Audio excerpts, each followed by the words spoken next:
Welcome to Poetry Wales. Croeso I Farddoniaeth Cymru.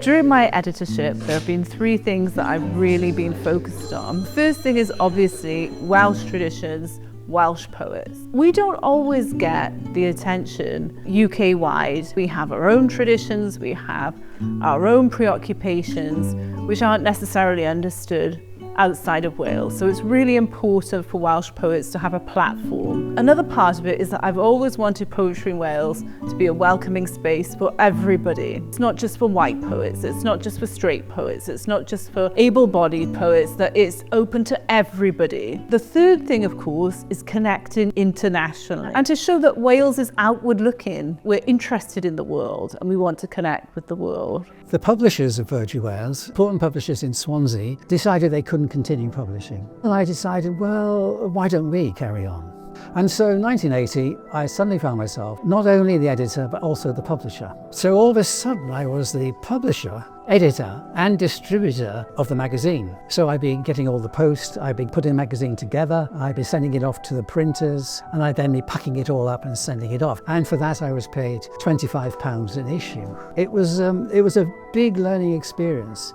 I was extremely keen and ambitious for the Welsh language representation in the magazine to be as strong as possible. The emphasis being very much on there being this glacier of literary history and then the gushing stream at the bottom of it, and I think that's where Poetry Wales's work was for me, source of the river that came out of the glacier. If we don't curate and look after our own treasures and interests, nobody else is going to. And now is a very, very interesting period where the balance between local interest and international preoccupations is a very fertile one. It's amazing to read all kinds of different poems from all over the world and then make space for them. I had to constantly think, what was I most excited about? It was really exciting. It was also just good to have good poetry from around the world in conversation with each other and just to see what would happen, and that's what a magazine can do. I enjoyed going downstairs into this big cellar in Alton Street where there were all these older copies. So I really enjoyed engaging with this long tradition of poetry that the editors of Poetry Wales in the past had found. Almost like a solidarity. There's Welsh poetry and our solidarities with poetry from around the world, all the things that it speaks to.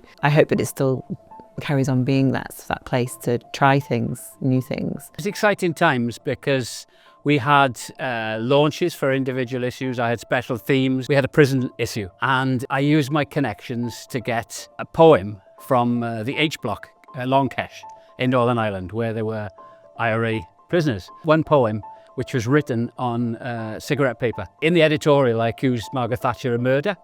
Kerry decided to ask myself to go to a restaurant in Cardiff. He said, I think you better change the editorial a little bit because we're basically going to get taken to court and you know, we're going to lose everything we've got. The early 1990s, I would occasionally go to a CERN event.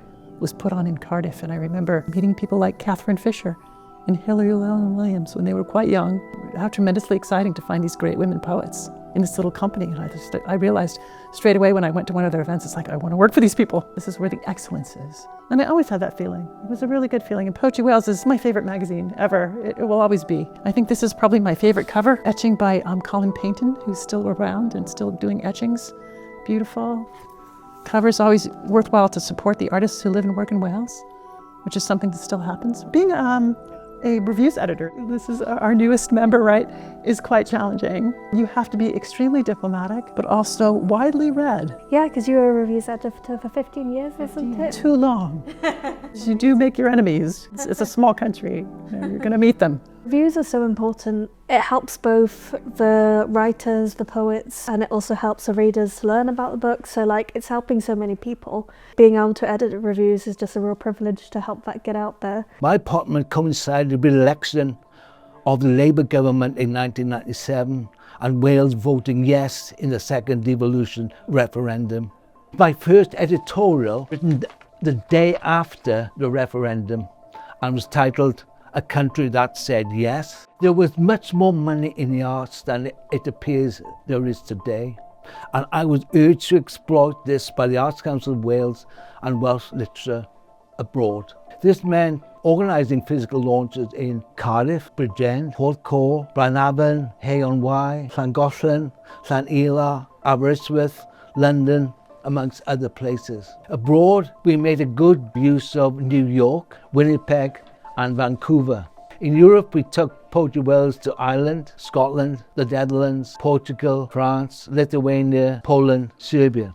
The one that I edited, Tiger Bay, was the main writing prompt. It was quite a really big thing for me because it's where my grandparents came from and they've lived through the race riots. Those stories are not just significant to Cardiff, but there's places like London and other cities that were coastal cities that would have gone through the same sort of change of population over generations. The thing that really struck me about the job was how much poetry gets published every second of every day.